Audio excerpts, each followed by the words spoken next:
চুপ থাকার অভ্যাস করেন। সবসময় কথা বলতে হবে না, মাঝে মাঝে চুপ থাকার অভ্যাস করেন। আমাদের একজন বরেণ্য ওস্তাদ তিনি বলেন যে মুতাকাল্লিম হওয়ার যে খায়েশ, এটা একটা হৃদয়ের কলবের একটা রোগ। মুতাকাল্লিম হওয়ার যে খায়েশ মানুষের মধ্যে থাকে যে আমাকে সব বিষয়ে কথা বলতে হবে, এটা অন্তরের একটা রোগের নাম। তো এটা যদি একটা ইবাদত হয় তাহলে সিরাতের সুন্নতে আসতে হবে, আমরা এগ্রিত। ঠিক আছে। এখন দ্বিতীয় কথা হচ্ছে, 3 নম্বর শর্তটা আরো ডেঞ্জারাস, সেটা হচ্ছে রিজিক হালাল হতে হবে। রিজিক, এই জায়গায় সবাই একটু ফিকির করেন, দেখেন একটু আপনারা আপনাদের রিজিকগুলোকে দেখেন যে কতজনের রিজিক 100% হালাল আছে। এগুলো আমাদের কিন্তু প্র্যাকটিক্যাল কথা, আমরা কিছু খালি তাত্ত্বিক কথা বলে চলে যাবো এমন না, প্র্যাকটিক্যালি ইমপ্লিমেন্টটা বেশি জরুরি। এখন আমি খুবই স্বপ্ন দেখছি, আমরা সবাই স্বপ্ন দেখছি যে আপনাদেরকে দিয়ে হবে ইনশাআল্লাহ। কারণ এই জেনারেশন করে দেখিয়েছে, এবং তারা আমাদেরকে দেখিয়েছে কোন ভাষায় কথা বললে কাজ হয়। এতদিন তো আমরা বলে আসতাম, তো এই ভাষার কথা বললে আপনারা আমাদেরকে অনেক ত্যাগ দিতেন। ঠিক আছে, দেখেন জালেম জুলুম করলো, মাজলুম দাঁড়ায় গেল। এই তো জালেম জুলুম করলো, মাজলুম দাঁড়ায় গেল প্রতিবাদের জন্য, প্রতিবাদের ভাষায়। আপনারা আমাকে বলেন তো, জালেমের বিরুদ্ধে মাজলুম যখন দাঁড়িয়েছে তারা কি খালি হাতে দাঁড়িয়েছিল? জালেম যখন 2টা মাইট দিয়েছে, মাজলুম কি 2টা মাইট দেয় নাই? জালেমদের অনেকে যখন মাজলুমদের অনেককে শহীদ করেছে, তো জালেমদের দলেও কি কিছু মানুষ মারা যায় নাই? তো এটা কি একটা কনফ্লিক্ট হয়নি রাস্তাঘাটে? তো গণতান্ত্রিক প্রক্রিয়া এই কনফ্লিক্টটাকে আপনি জায়েজ করে নিলেন, তো গণতান্ত্রিক প্রক্রিয়া এই কনফ্লিক্টটাকে আপনি জায়েজ করে নিলেন তো, মাশাআল্লাহ। রিহাদ শব্দ বলি, আপনি আমার দিকে তেড়ে আসেন, বিষয়টাই না সেম বিষয়, একই বিষয়। আপনি জালেমের এগেইনস্টে দাঁড়াইছেন, মাজলুম জুলুমের শিকার হতে হতে হতে আমাদের ভাই আবু সাইদ জীবন দিল, মুগ্ধরা জীবন দিল, সবার একটা সিম্পেথি তৈরি হলো। এখানে আম জনতা, রিক্সা চালক, শ্রমিক, মানে ওলামায়ে কেরাম, কে বাকি ছিল? সবাই তাদের পক্ষে ছিল, তাই না? কেউ লিখেছে, কেউ বলেছে, কেউ মাঠে ছিল। তারা ছিল মাজলুম, দেয়ালে পিঠ থেকে গেছে, তখন তারা কিন্তু হাতে কিছু না কিছু তো উঠিয়েছিল, নাকি উঠায় নাই? উঠিয়ে তারা একটা প্রতিবাদের ভাষা আমাদেরকে দেখিয়েছে, এইভাবে প্রতিবাদ করতে হয়। তো ওই প্রতিবাদটার পরে আপনারা কি এখন বলবেন যে ছাত্র জনতার মধ্যে কেউ জুলুম করেছে, ছাত্র জনতা জঙ্গি, ছাত্র জনতা সন্ত্রাসী, এই সম্বন্ধে একটা সন্ত্রাসী ছিল, ওরা জঙ্গি ছিল, হ্যাঁ ওরা উগ্রবাদী ছিল? কেন বলছেন না এখন আপনারা এই কথাগুলো? আমার প্রশ্ন হচ্ছে, এখন এই কথাগুলো আপনারা কেন বলছেন না? কারণ আপনারা বুঝতে পারছেন তারা ন্যায্য কাজটাই করেছে। যখন জালেম জুলুম করতে করতে করতে মাজলুমকে একদম দেয়ালে পিঠ ঠেকিয়ে দেয়, তখন মানুষকে হামাস হতে হয়, তখনই বিভিন্ন জিহাদি সংগঠনের অস্তিত্ব আসে, তখনই কিন্তু খোরাসান স্বাধীন হয়। তো এখন আমরা বাংলাদেশেও বুঝতে পারছি যে হ্যাঁ, তখনই কিন্তু ছাত্র ভাইরা হাতে প্রতিবাদের ভাষা উঠিয়ে নিয়েছিল।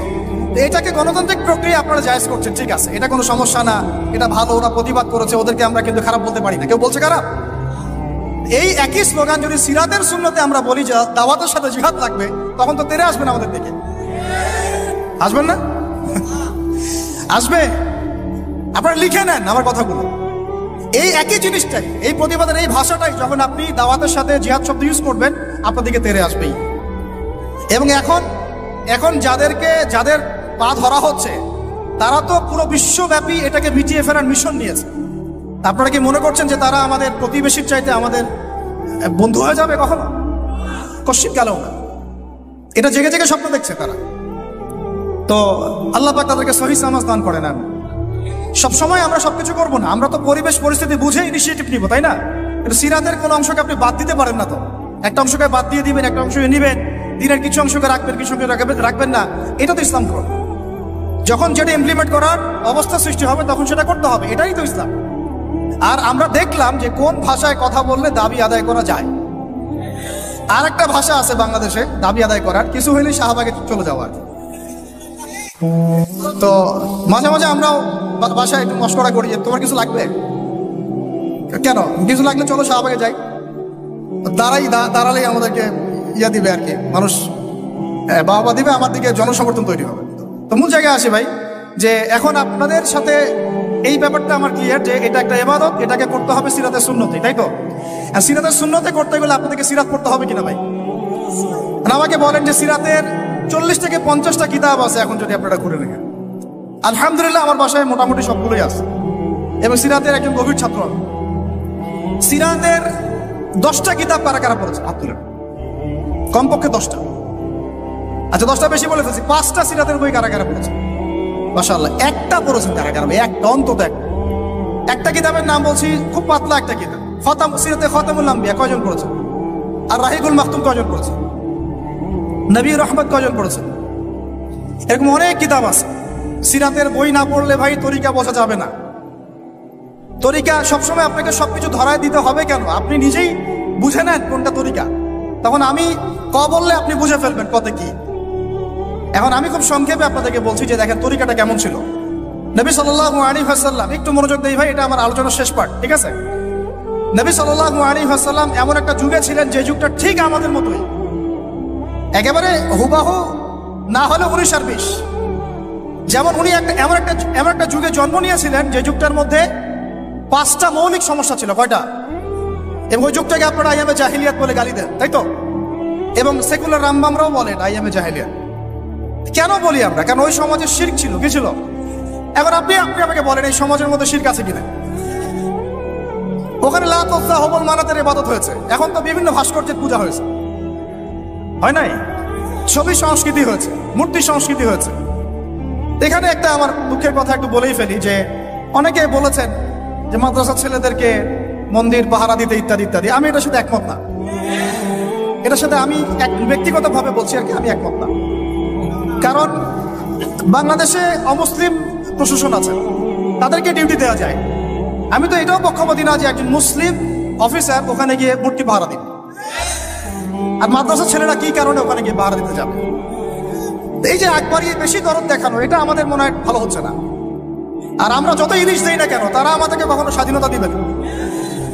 এইগুলা বাদ দেন, এগুলোর দিন শেষ। সরাসরি কথা বলতে হবে। কই, তারা তো পাকিস্তানের বাদ ছাড়তে পারে নাই, তারা তো চায়নার বাদ ছাড়তে পারে না, তারা তো অন্যান্য ইভেন নেপালেরও বাদ ছাড়তে পারে না। তাহলে এই যে তিস্তার বাদ আর এই বাদগুলো এত সহজে ছাড়ে কিভাবে?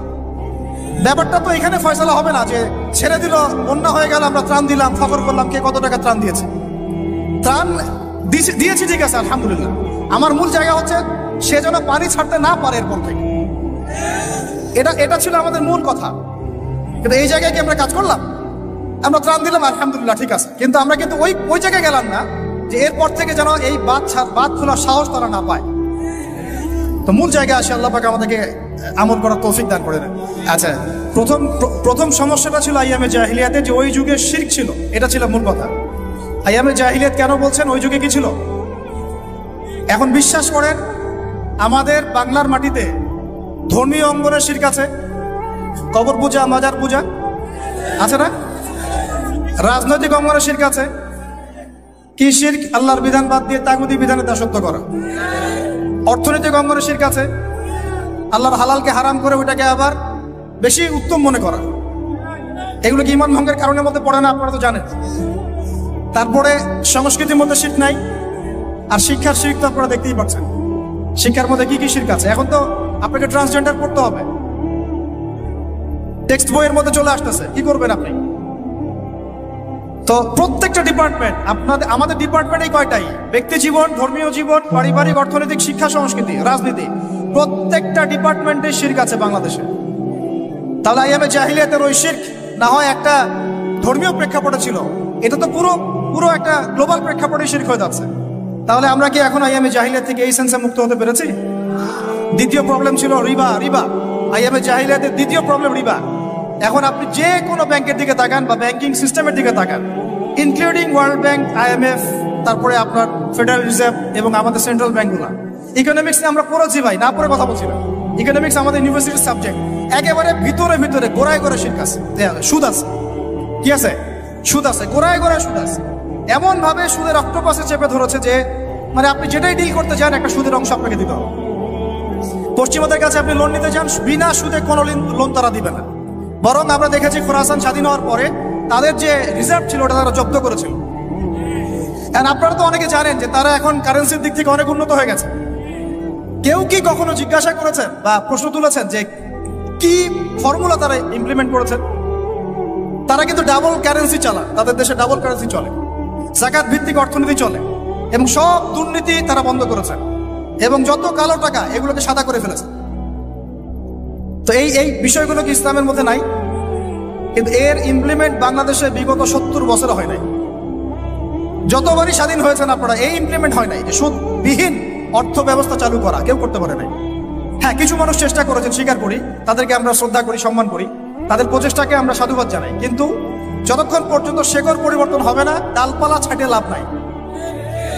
আমাদের একটা সাইকোলজিক্যাল সমস্যা হচ্ছে, আমরা সবসময় ডালপালা নিয়ে আলোচনা করি। আজকে কাদিয়ানি মুভমেন্ট, কালকে অমুক, কালকে তমুক, হ্যাঁ, কালকে এই ট্রান্সজেন্ডার, তারপরে সমকামিতা ইত্যাদি একটা একটা ইস্যু নিয়ে আমরা আলোচনা শুরু করি, একদম অনলাইন কাঁপায় ফেলি। কিন্তু ডাল যদি ছেটেও ফেলেন, শেকড় যদি পচা থাকে, ওই শেকড় থেকে কি আপনি বিশুদ্ধ কোনো ফল পাবেন? তা আমরা যে দাওয়াতটার কথা বলি সেটা হচ্ছে পুরো শেকড়টাকেই লা ইলাহা ইল্লাল্লাহ এইটা প্রতিষ্ঠা করা, সেটা আবার মুহাম্মদুর রাসূলুল্লাহর তরিকা অনুযায়ী। এই কালিমা পূর্ণ হবে তখন সিরাতে সুন্নতে সাল্লাল্লাহু আলাইহি ওয়াসাল্লাম। তো এটা একটা বড় সমস্যা ছিল, যেখান থেকে এখন পুরো বিশ্ব বের হতে পারে নাই। তাহলে আমরা এখনো জাহিলিয়াতের এই মরণ থাবার মধ্যেই কিন্তু আছি। 3 নম্বর ছিল মাদক। বলেন, আপনারাই বলেন, এই মাদক থেকে কি আমরা বেরোতে পেরেছি কিনা? আমরা তো অনেককে দেখি ইফতার করেও সিগারেট টান দেয়। তো আরো বড়, এখন এই অঞ্চলগুলোতে আপনারা তো জানেন ভালো করে আমার চেয়ে মাদকের কি সয়লা। হ্যাঁ, অনেক বড় বড় কোটিপতি শিল্পপতি হয়েছে ইয়াবার ব্যবসা করে, আবার জাকাতও দেয়, আবার এদিকে হজও করে, উমরাও করে। তো সুদ দেখেন, সুদ, ঘুষ, দুর্নীতি ছাড়া কোন সেক্টরটা টিকে ছিল? ঘুষ ছাড়া কোথায় চাকরি হয়েছে? সুদ ছাড়া কোন ব্যাংকিং সিস্টেম চলে? তাহলে সেই হারাম অর্থনীতি থেকে আমরা তো বের হইতে পারি না। আমি জাহিলিয়াতের মধ্যে আছি এবং মাদকের মানে ভয়াল খাবার মধ্যে আছে। ইয়াং জেনারেশনের বেসিক সমস্যাই মাদক এখন, কারণ তারা একটা সময় পর্যন্ত অন ইসলামিক লাইফ লিড করে, গার্লফ্রেন্ড অ্যাফেয়ার্স, এইটা ওইটা, গান বাজনা করতে করতে হতাশ, শেষমেশ মাদক। ওখানে গিয়ে লক্ষ লক্ষ ছেলে বাংলাদেশে মাদকাসক্ত হয়ে আত্মহত্যা করেছে। হয়তো লক্ষ লক্ষ না হলে পরিসংখ্যানটা কাছাকাছি হবে। তো এই সমস্যাটা থেকে আমরা কিন্তু বের হতে পারি নাই। আরেকটা ছিল জাহিলিয়াতের সমস্যা, নারী জাতির অবমাননা। এটা থেকে কি বের হতে পারছে জাতি? বলেন, নারী জাতির আমাদের একটু আগে এক বোনের কথা আসলো, তাহলে আমাদের বোনরা কি এখনো সেফ? একটা প্রসঙ্গ শব্দ উঠে আসছে না, গুম।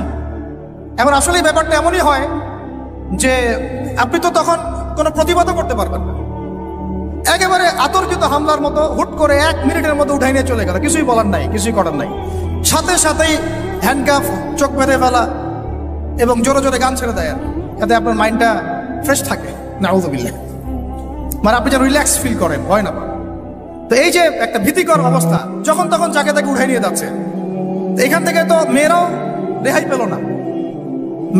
পেল না। তখন তাহলে সত্যি কি আমরা আমাদের দিনী বোনদেরকে সিকিউর করতে পেরেছি? ইভেন আমরা তো ভাইদেরকেও সিকিউর করতে পারি নাই। যেমন উস্তাদ করা হবে বললেন, এরপর থেকে এরকম করতে আসলে হাত ভেঙে দেওয়া হবে। এরপর থেকে এরকম গোপন অভিযান চালাতে আসলে প্রতিবাদ করা হবে ইনশাআল্লাহ। কারণ যদি একজন মানুষ অপরাধ করেই থাকে, আপনি সরাসরি মামলা দায়ের করে তার বিরুদ্ধে ব্যবস্থা নেন। এভাবে হুটহাট করে রাতের অন্ধকারে উঠাই নিয়ে চলে যাবেন, কোথায় রাখবেন কেউ জানবে না, কি খাবে না খাবে তার ঠিক ঠিকানা নাই, লাশ ধোয়া চকির মধ্যে শুয়ে থাকবে। একটা কোরআন চাইলে কোরআনও দিবেন না পড়তে, একটা কোরআন যদি চাওয়া হয় কোরআনও দিবেন না পড়তে। যখন তখন রিমান্ডে নিয়ে যাবেন। নির্যাতন তো ওটা বাদ দিলাম, কারণ আমরা বলতে চাই না। এই কারণে আমরা অনেক ভাইদের কুরবানির যে ইতিহাস শুনেছি, গল্প কারগুজারি শুনেছি, তার বিপরীতে এই বিষয়গুলো নিয়ে আমার ব্যক্তিগতভাবে কথা বলতে লজ্জা লাগে। তাদের এত বড় বড় কুরবানি আছে যে আমরা এগুলো নিয়ে কথা বলতে লজ্জা পাই। ঠিক আছে, তো এতটুকু শুধু ইঙ্গিত দিব যে এগুলোর পিছনে যতটা না এই রাম বাম আর নাস্তিক মুরতাদ এরা দায়ী, তার চেয়ে বেশি দায়ী ছিল এক শ্রেণীর দাড়ি টুপিওয়ালা মানুষ। এতটুকু বললাম, আর কিছু বলতে চাই না। কারণ আমরা চাই কিছু আজাদ পরকালের জন্য থাক, আর কথা হচ্ছে আমরা কিন্তু আমাদের ভাই বোনদেরকে সিকিউর করতে পারছি না। আমাদের ভাইরা এখনো ওই মাদক আর নারী জাতির অবমাননার মধ্যেই থেকে গেছেন।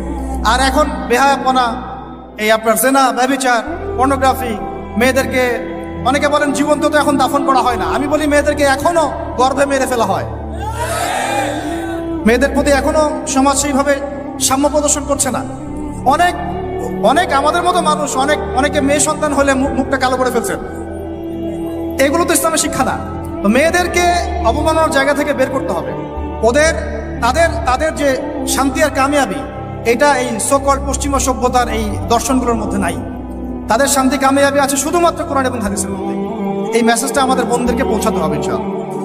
এবং আমাদের বোনরা কিন্তু অনেক ইমানদার, অনেক শক্ত, যারা ইসলামের পথে ফিরে আসে না, আমরা কিছুটা দেখেছি দূর থেকে, তারা মাশাআল্লাহ অনেক শক্ত মুমিনা হয়, তার ধার কাছে হয়তো আমরা যাইতে পারি না, জানেন এইরকম। আপনারা, আমি রিকোয়েস্ট করি আপনাদেরকে যে আপনারা তো বিয়ে শাদী করবেন, শুধু দিনদারিতাকে প্রাধান্য দিয়ে বিয়ে করেন দিই, অন্য বিষয়গুলো টেম্পোরারি, আপেক্ষিক, একে খাস দিলে দোয়া করলাম, ঠিক আছে।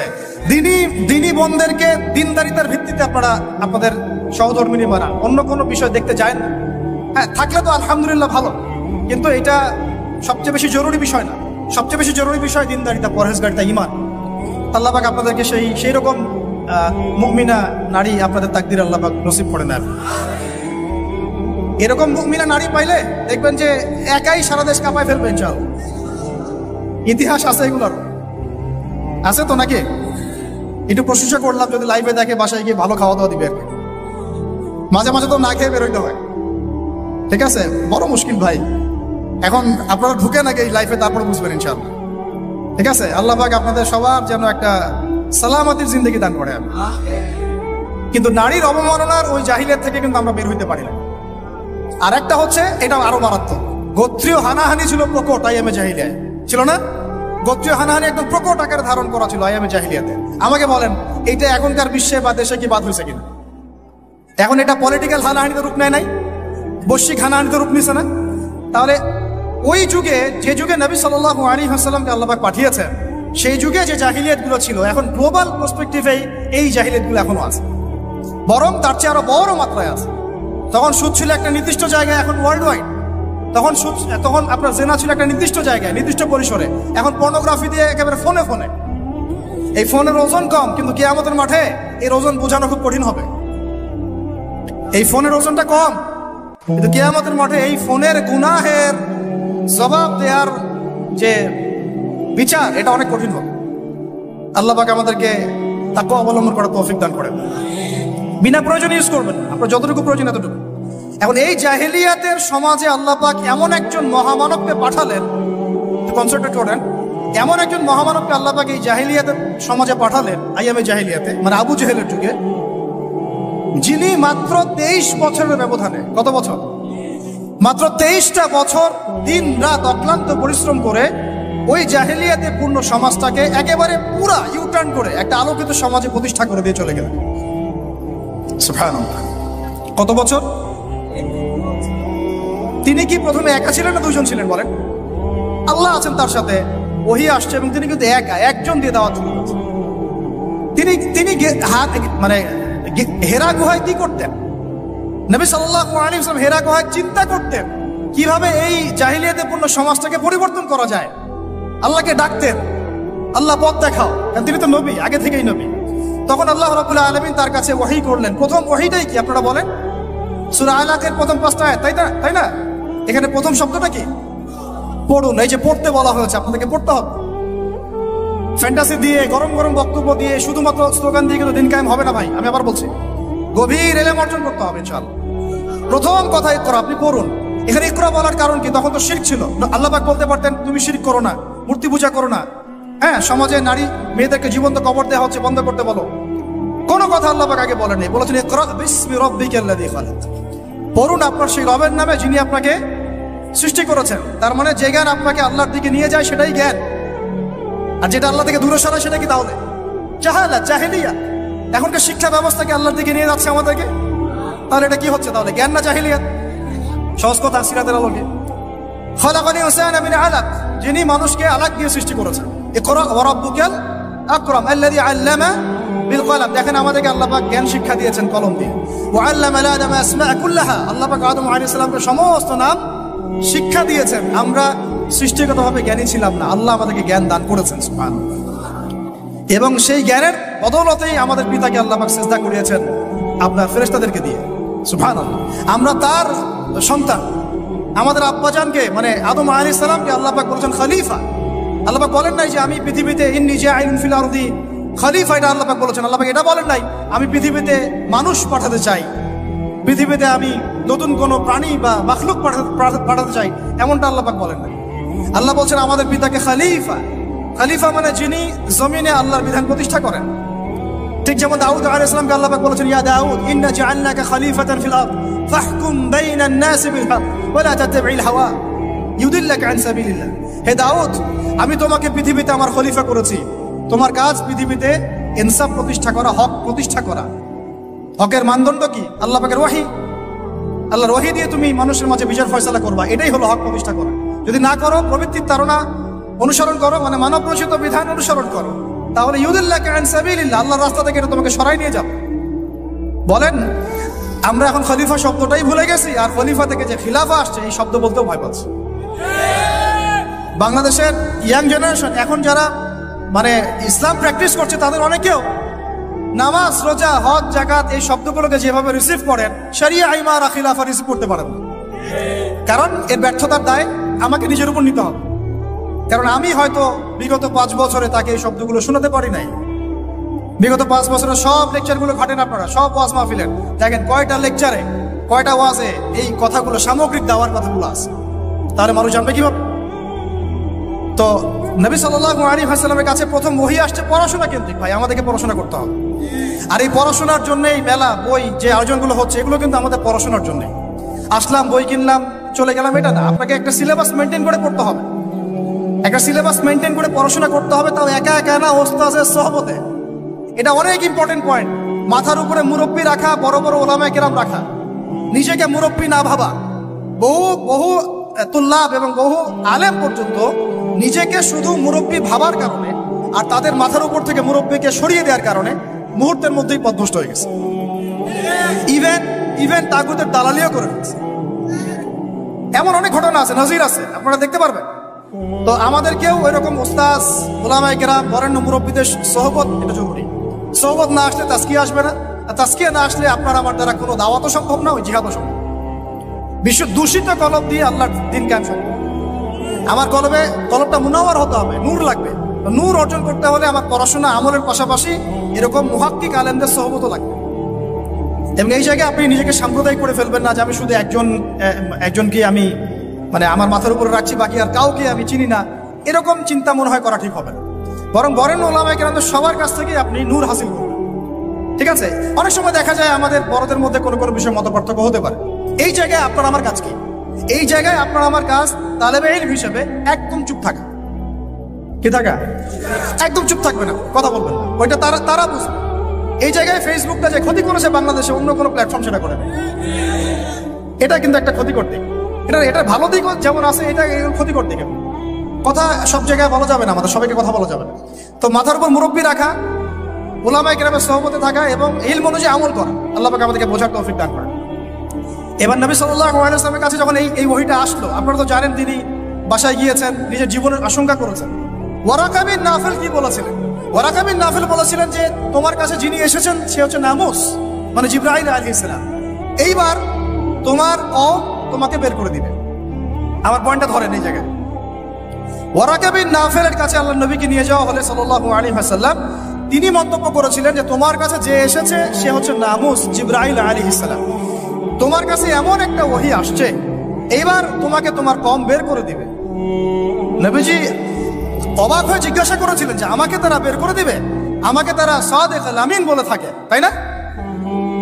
তখন তিনি বলেছিলেন এর আগে যার কাছেই নামুস এসেছে, মানে এই ওহী, আল্লাহর ওহী এসেছে, তাকেই তার কওম বের করে দিয়েছে। তার মানে কি? তার মানে আপনি যখন ওহী ভিত্তিক হকের কথা বলবেন এবং সিরাতে সুন্নতে নিজেও চলবেন এবং সেটা কায়েম করতে চাইবেন, আপনাকেও সমাজ থেকে বের করে দেওয়া হতে পারে। বের করে দেওয়া হতে পারে, আরো বড় কিছু হতে পারে। এখন তাকদিরে যা আছে তা হবে, এটা আল্লাহ পাকের হাতে। কিন্তু আমরা কি সুন্নত থেকে সরে যাব? এবার নবী সাল্লাল্লাহু আলাইহি ওয়াসাল্লাম যখন শুয়ে আছেন, এই যে জাম্মিলুনি এইখান থেকে বলতেছি, তখন কিন্তু আল্লাহ রাব্বুল আলামিন কয়েকদিন পরে আরেকটা ওহী করেছেন। এই ওহীটা আমরা অনেকে আলোচনা করতে চাই না, তা করি না। এটা একটু আমি আলোচনা করবো। আচ্ছা, ধৈর্য ধরতে পারছেন কি? আচ্ছা, ঠিক আছে। আপনাদের ধৈর্য চ্যুতি হয় কিনা আমি ভয় পাচ্ছি। তো দ্বিতীয় ওহীটা অনেকেই জানি না। দ্বিতীয় ওহী কি এটা অনেকেই জানি না, এবং এটার ব্যাখ্যা অনেক সময় করা হয় না। প্রথম ওহীটা নিয়ে কথা হয় যে পড়াশোনা করতে বলা হয়েছে। দ্বিতীয় ওহীটা হচ্ছে সূরা মুদ্দাসসিরের প্রথম 5-6টা আয়াত। তিনি যখন শুয়ে আছেন, দ্বিতীয় ওহী আসছে, ইয়া আইয়ুহাল মুদ্দাসসির, হে কম্বল আবৃত রাসূল, উঠুন, কুম ফাআনযির, কুম উঠেন, আপনি উঠে দাঁড়ান, ফাআনযির মানুষকে সতর্ক করেন, ওয়া রাব্বুকা ফাকাব্বির, আপনার রবের তাকবীর পাঠ করেন। আমরা যে বলি তাকবীর, আল্লাহু আকবার, ঠিক আছে? ওয়া রাব্বুকা ফাকাব্বির ওয়া সিয়াবাকা ফাতাহহির ওয়া রুজসা ফাহজুর। দেখেন এই বেসিক আয়াতের উপর আমাদের আমল নাই, আমি দেখাচ্ছি আপনাদেরকে। এখানে ওহী প্রাপ্ত হওয়ার পরে নবী সাল্লাল্লাহু আলাইহি ওয়াসাল্লামকে বলা হয়েছে আপনি উঠে দাঁড়ান। উঠে দাঁড়ান মানে শুধু বিছানা থেকে মাটিতে দাঁড়ান অর্থ নয়। উঠে দাঁড়ান মানে হক নিয়ে আপনি সমাজের মধ্যে দাঁড়িয়ে পড়েন এবং সমাজের মানুষকে সতর্ক করা শুরু করেন। তারপরে হক প্রাপ্ত হলে, হক চিনতে শিখলে আমাদের কাজ কি? দাঁড়িয়ে যাওয়া, হক নিয়ে দাঁড়িয়ে যাওয়া, মানুষকে সতর্ক করা, দাওয়াতের কাজ করতে থাকা এবং রবের তাকবীর পাঠ করুন। পোশাক পবিত্র রাখুন, শুধু বাহ্যিক পোশাক না, কলবের পোশাকটাও। এই কলবের পোশাকের পবিত্রতা কয়জন আছে বুকে হাত দিয়ে কে বলতে পারবে? কার কলবে জিনার অপবিত্রতা নাই? কার কলবে এই হিংসার অপবিত্রতা নাই? গীবতের অপবিত্রতা নাই? তহমতের অপবিত্রতা নাই? মানুষের সম্মান হানির অপবিত্রতা নাই? ইভেন আমরা যারা অনেক সময় দিনের রিপ্রেজেন্টেটিভ হয়ে আছি তাদেরও কলব দূষিত হয়ে আছে অনেক সময়। থাকা স্বাভাবিক, কারণ আমরা তো ওই বরেণ্য ওলামায়ে কেরামদের সোহবতে কম যাচ্ছি, নিজেকে মুফতি মনে করছি, আমি নিজেকে মানে আমির মনে করা শুরু করছি, তখন তো সমস্যা। তো আরেকটা কথা এখানে আছে যে ওয়ার রুজসা ফাহজুর, যত অনর্থক কথা আর কাজ আছে এটাকে আপনি এড়িয়ে চল। বলেন তো এটা আমরা আমল করতে পারছি? অনর্থক কথার কাজ আমরা এড়িয়ে চলতে পারি? আমরা সবাই অলমোস্ট এভরিবডি আমাদের জীবনের বেশিরভাগ সময় নষ্ট করতেছি অনর্থক কথার কাজ। ওই সময়টুকু পড়লেও কাজ হতো, তেলাওয়াত করলে কাজ হতো, ওস্তাদের বয়ান শুনলে কাজ হতো ইত্যাদি। এখন এই ওহীগুলো আসার পরে আমাদের নবী সাল্লাল্লাহু আলাইহি ওয়াসাল্লাম আর বসে থাকলেন না দাঁড়িয়ে গেলেন? এই যে তিনি দাঁড়িয়ে গেলেন একদম 23 বছর, মানে অনবরত দিন রাত। এটাকে আপনি দুই ভাগে ভাগ করে ফেলতে পারেন, একটা মাক্কি যুগ, একটা মাদানী। মাক্কি যুগ কত বছর ছিল? 13 বছর। মাদানী অ্যাপ্রক্সিমেটলি 10 বছর। এই মাক্কি যুগটাকে আপনি আবার 2-3টা ভাগে ভাগ করতে পারেন। একটা ভাগ হচ্ছে প্রথম 3 বছর নবী সাল্লাল্লাহু আলাইহি ওয়াসাল্লাম গোপনে গোপনে দাওয়াত দিয়েছেন। কত বছর? আমাদের সমাজে কিন্তু ওই প্রেক্ষাপটটা এখন আর নাই, কারণ দাওয়াতটা প্রচার হয়ে গেছে মাশাআল্লাহ। প্রথম 3 বছর তিনি কিন্তু ইন্ডিভিজুয়ালি দাওয়াত দিয়েছেন। আবু বকর সিদ্দিক দাওয়াত কবুল করেছেন, খাদিজা রাদিয়াল্লাহু আনহা, আলী ইবনে আবি তালিব, যায়েদ ইবনে হারেসা, আব্দুল্লাহ বিন মাসউদ, তারপর বেলাল ইবনে রাবাহ, তারপরে বলেন উসমান বিন আফফান, তালহা রাদিয়াল্লাহু আনহু, জুবাইর বিন আওয়াম। এই যে বরেণ্য সাহাবায়ে কেরাম যারা বদর, উহুদ, খন্দক কাঁপিয়ে দিয়েছেন পরে, তারা ইসলাম কবুল করেছেন কখন? এই প্রথম 3-4 বছর। তাহলে আমাদেরকে কিন্তু মানুষ তৈরি করতে হবে। সিরাতের শিক্ষা কি? মানুষ তৈরি করতে হবে। এবং এই দাওয়াতটা কি মুসলিম সমাজে হচ্ছিল না অমুসলিম সমাজে হচ্ছিল? বলেন। তাহলে আমরা কিন্তু ইসলামের কথা বলছি এখন। অমুসলিম সমাজে আমরা দাওয়াত দিচ্ছি কতটুকু, এটা ভাবতে হবে না? অমুসলিমদেরকে কি আমরা ঠিক মতো দাওয়াত দিচ্ছি? এই যে আপনাদের পার্বত্য অঞ্চলে পুরো জায়গাটা কিন্তু অমুসলিম অধ্যুষিত, আমাদেরকে ওদেরকে দাওয়াত দিতে হবে।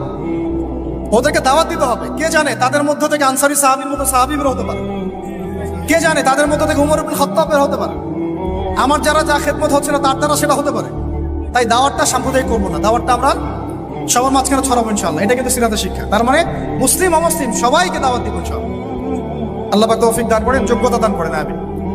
এই দাওয়াত চলতে লাগলো প্রথম 3 বছর। 4র্থ বছর থেকে প্রকাশ্যে দাওয়াত শুরু হলো, যখন ওমর, হামজা এরকম কিছু সাহাবী আস্তে আস্তে ইসলাম কবুল করতে লাগলেন। মানে তখন মিছিল শুরু হচ্ছে, মিছিল। ওমর রাদিয়াল্লাহু আনহুর কথা একদম মানে স্পষ্ট যে ইয়া রাসূলুল্লাহ সাল্লাল্লাহু আলাইহি ওয়াসাল্লাম, আলাসনা আলাল হক, আমরা কি হকের উপরে নাই? আলাইসু আলাল বাতিল, তারা কি বাতিলের উপরে নাই? তাহলে আমরা কেন এখন ঘরের ভিতরে নামাজ পড়বো? চলেন আমরা কাবা ঘরে গিয়ে নামাজ পড়বো। ব্যাস, মিছিল করতে করতে কাবা ঘরে যাওয়া হলো, নামাজ পড়া হলো। সুবহানাল্লাহ। ওই উপর থেকে আপনারা হজমরা যারা করেছেন হয়তো দেখছেন, আবু জেহেলের বাড়ি বলে একটা জায়গাকে আর কি, তাই না?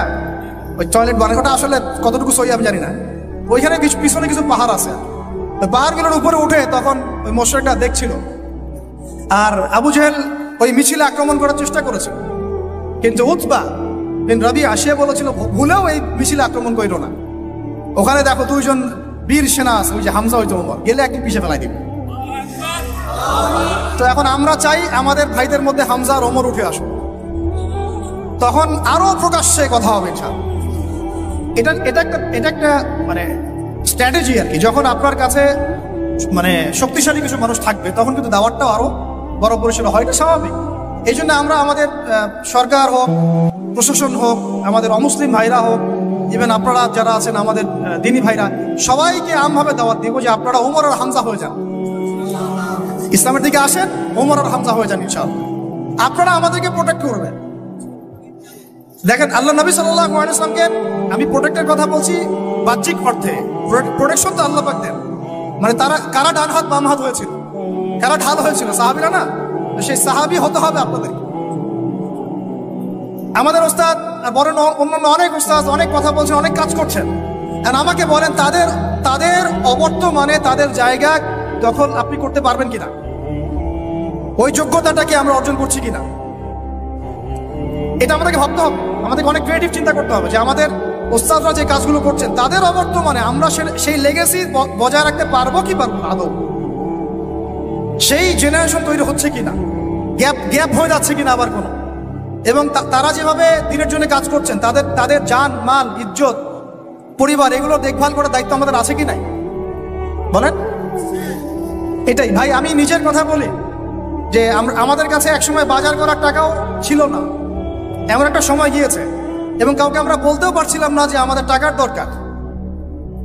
কিছু ভাই কিছু অর্থ সহায়তা করেছিলেন ওই বিপদগ্রস্ত মুহূর্তগুলোতে, তো সেটা আবার মাঝখান থেকে থার্ড পার্টি মেরে খেয়ে ফেলছে।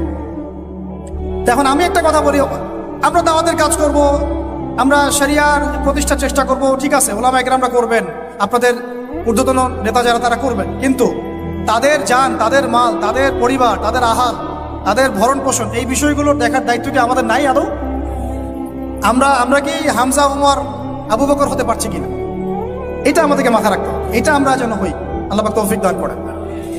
এবার এই সাহাবীদেরকে নিয়ে নবী সাল্লাল্লাহু আলাইহি ওয়াসাল্লাম দাওয়াত আরো বেগবান করলেন। এবার দাওয়াত যত বেগবান হলো, আবু জেহেল, আবু লাহাবদের নির্যাতন তত বাড়তে লাগলো। ঠিক তো কথা? অনেক সাহাবী চোখের সামনে শহীদ হলেন, নবী সাল্লাল্লাহু আলাইহি ওয়াসাল্লাম তখন কিছু বললেন না, মানে অস্ত্র হাতে নিলেন, কিছু বললেন না, অর্থ বোঝাচ্ছে যে তিনি অস্ত্র হাতে নিলেন না, মক্কার কথা বলছেন। তিনি বললেন সবর করতে। অনেক সাহাবী বললেন যে ইয়া রাসূলুল্লাহ, সবর করতে করতে আমরা তো মানে অতিষ্ঠ হয়ে যাচ্ছি, আপনি আল্লাহর কাছে বদদোয়া করেন আল্লাহ যেন তাদেরকে ধ্বংস করে দেন। নবীজি বললেন না, এক সময় আসবে যে পুরা এই হীরা নগরী, পারস্য, রোমক এগুলো সব আমরা জয় করবো, ওয়ালাকিন্নাকুম তাস্তা'জিলুন, কিন্তু তোমরা কিন্তু তাড়াহুড়া করছো। সবর করলেন।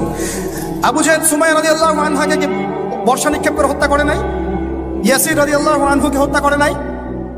এরকম অনেক, বেলাল রাদিয়াল্লাহু আনহুকে একদম উত্তপ্ত বালুতে পিটানো হয় নাই? অনেক ঘটনা ঘটেছে। তখন কিন্তু আমরা ওই অ্যাপ্রোচ নিতে পারি নাই, বা ওই আদেশটা আমাদের আল্লাহর পক্ষ থেকে আসে নাই যে আমরা ওদের সাথে ওই ভাষায় কথা বলবো যে ভাষা ওরা কথা বলছে। তখন ভাষাটা ছিল ধৈর্যের। এমনকি নবী সাল্লাল্লাহু আলাইহি ওয়াসাল্লাম বললেন, তোমরা এখন আবিসিনিয়াতে চলে যাও। আবিসিনিয়াতে একজন কি আছে? একজন খ্রিস্টান শাসক আছে, যার রাজ্যে কেউ জুলুমের শিকার হয় না। সুবহানাল্লাহ। দেখেন, একজন খ্রিস্টান শাসক সম্পর্কে নবী সাল্লাল্লাহু আলাইহি ওয়াসাল্লাম মন্তব্য করলেন, তার রাজ্যে কেউ জুলুমের শিকার হয় না।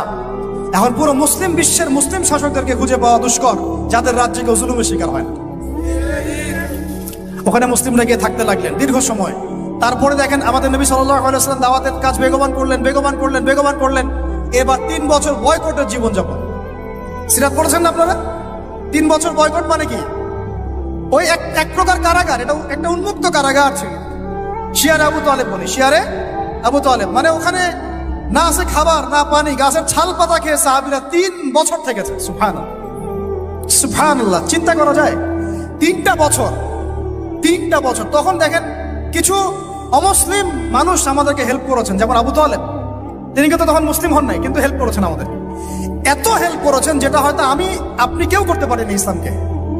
চাচা আবু তালেব মুসলিম না হয়ে ইসলামকে যে পরিমাণ হেল্প করেছেন, সহযোগিতা করেছেন, নিরাপত্তার চেষ্টা করেছেন, ওটা কিন্তু আমরাও করতে পারিনি শেষ পর্যন্ত। তারপরেও তিনি জান্নাতে যেতে পারছেন না। সুবহানাল্লাহ।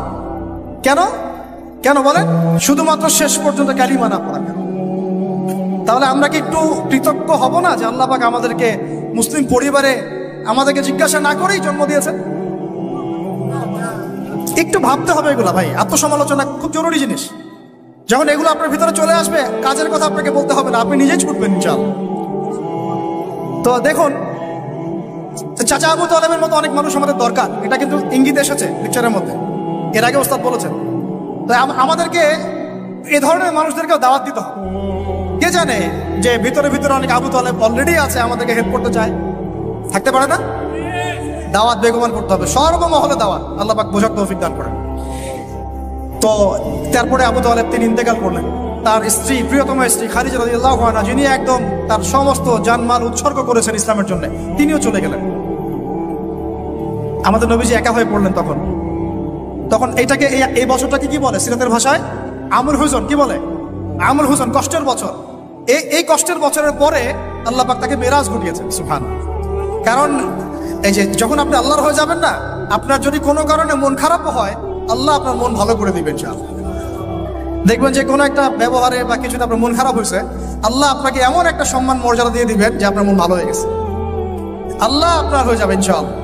মানে ঘুমের মধ্যেও আল্লাহ আপনাকে হেল্প করবেন ইনশাআল্লাহ। তো আমরা সবাই আল্লাহর হয়ে যাওয়ার চেষ্টা করি।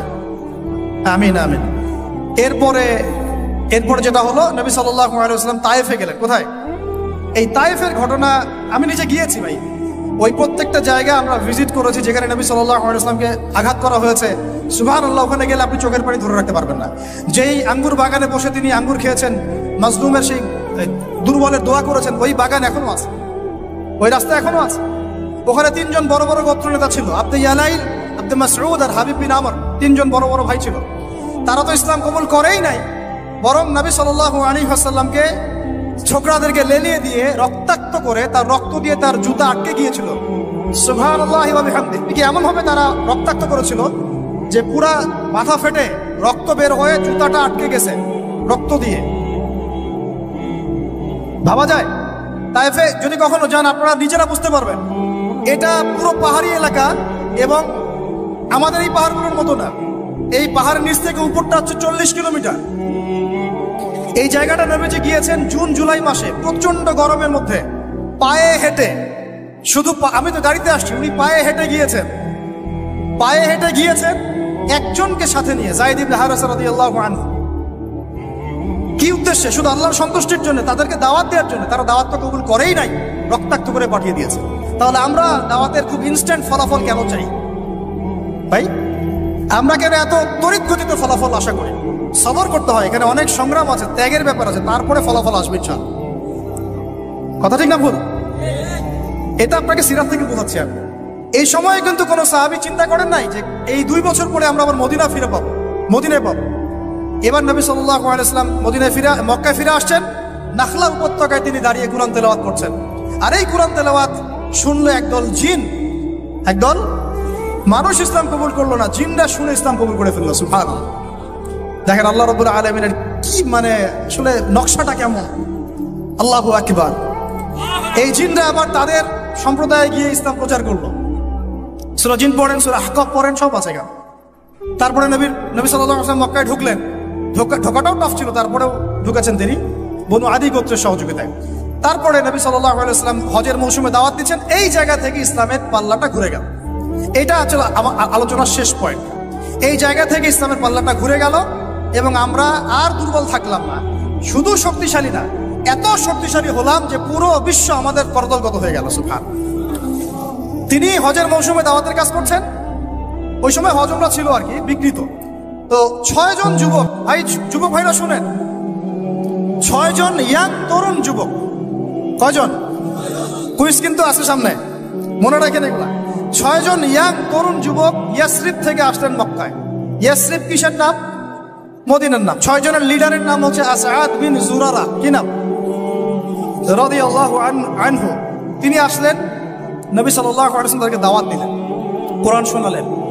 এই সাহাবী তরুণ, এত বুদ্ধিদীপ্ত সাহাবী, তিনি এত ইন্টেলেকচুয়াল ছিলেন।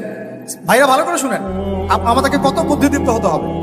তিনি আগেই মদিনার ইহুদিদের কাছে শুনেছিলেন কোন এক সময় যে শেষ জামানায় একজন নবী আসবেন যার নাম হবে আহমদ। কি নাম হবে? এবং উচ্চ বংশ থেকে আসবে, উচ্চ বংশ থেকে। তার চরিত্রের ব্যাপারে সবাই সার্টিফিকেট দিবে, তার চরিত্র একদম পবিত্র। তো এই সাহাবী এটা শুনেছেন আগেই, কারণ মদিনায় তখন ছিল বনু কুরাইজা, বনু কাইনুকা, বনু নাজির, এই 3টা গোত্র। তারা সেখানে কিন্তু আগে থেকেই ছিল। এখানেও প্রশ্ন আছে, তারা আগে থেকে ওখানে কি করছিল? তার আগে থেকে সেখানে শেষ নবীর অপেক্ষাই করছিল। কথা বুঝতে পারছেন?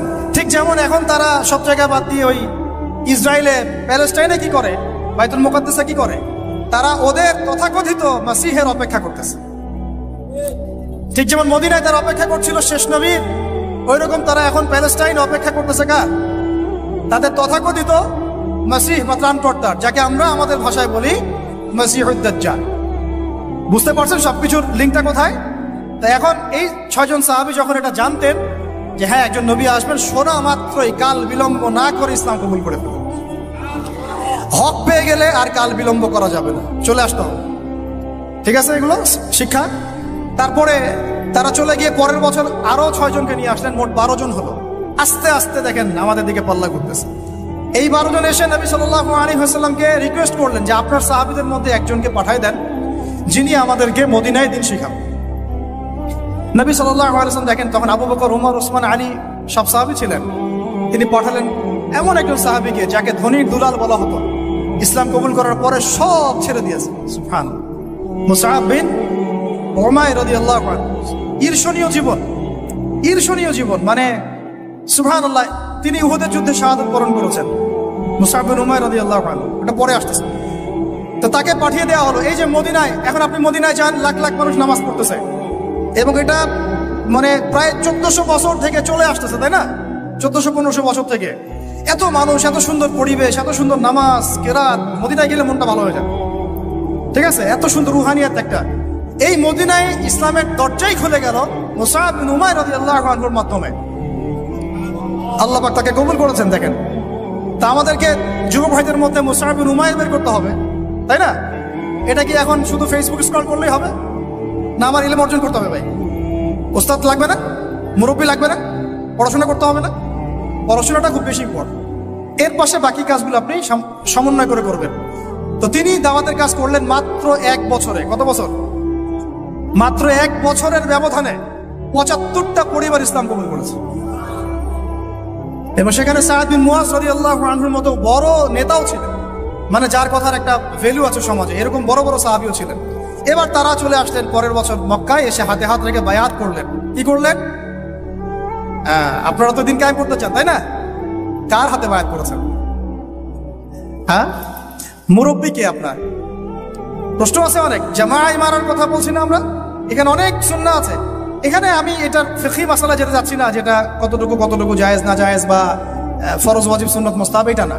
দেখেন, আমরা দাড়ি কেউ কেটে ফেলি না, ফেটি? হ্যাঁ, আমরা কি দস্তরখানা ছাড়া খাওয়া দাওয়া করি? কেউ করি না, কিন্তু মেসওয়াক সবাই করি।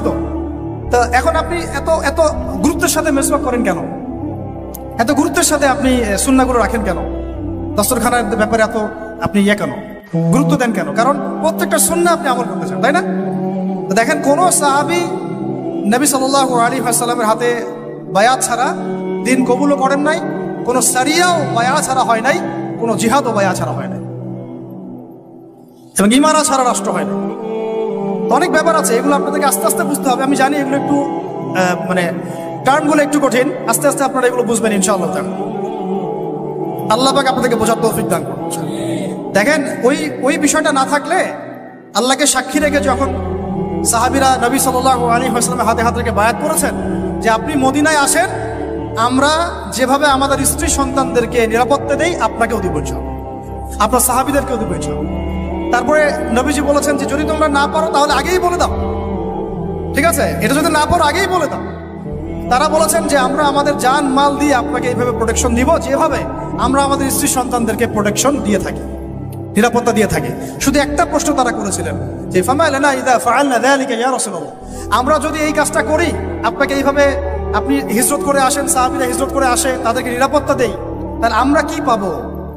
আমরা, নবীজি বলেছেন আল জান্নাহ, তোমরা জান্নাত পাবে।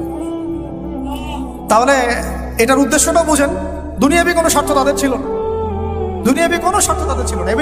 এমনকি মক্কা বিজয়ের পরেও যখন ওই যে হুনাইনের যুদ্ধ হলো, তখন কিছু গনিমত নবী সাল্লাল্লাহু আলাইহি ওয়াসাল্লাম বেশি বেশি দিচ্ছেন নতুন ইসলাম কবুলকারীদেরকে। আনসারী সাহাবীরা একটু চুপচাপ। তো নবীজি গিয়ে বলছেন, হে আমার আনসারী সাহাবীরা, তোমরা কি মনে কষ্ট পেয়েছো? আরে আমি তোমাদের, তোমরা আমার। তোমরা মনে কষ্ট পাচ্ছ কেন? আমি তোমাদের, তোমরা আমার। তারপরে তাদের সব কষ্ট দূর হয়ে গেল।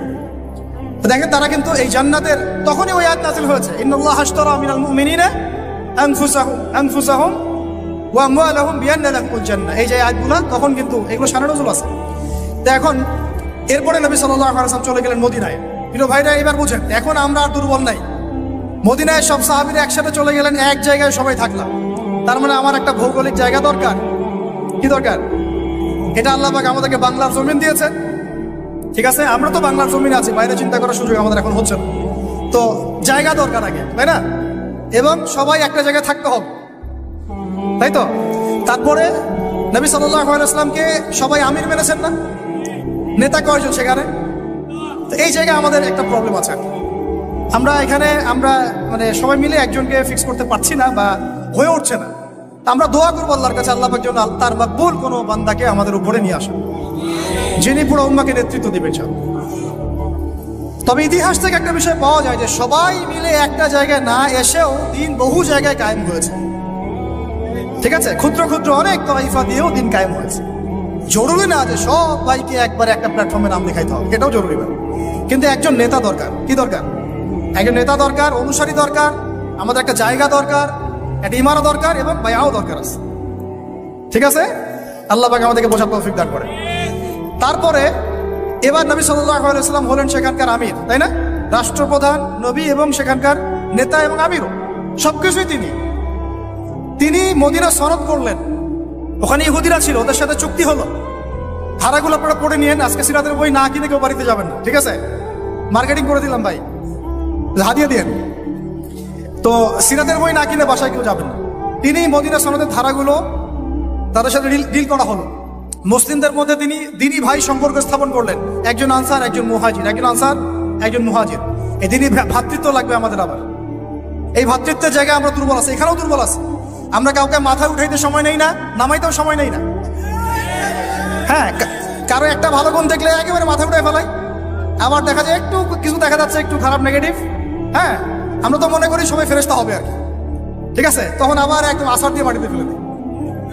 এটা সুন্নাত না সিরাতের, ঠিক আছে? দেখেন হাতেব ইবনে আবি বালতা রাদিয়াল্লাহু আনহু, তিনি পত্র নিয়ে গিয়েছিলেন, নবী সাল্লাল্লাহু আলাইহি ওয়াসাল্লাম তাকে তিরস্কার করেন নাই।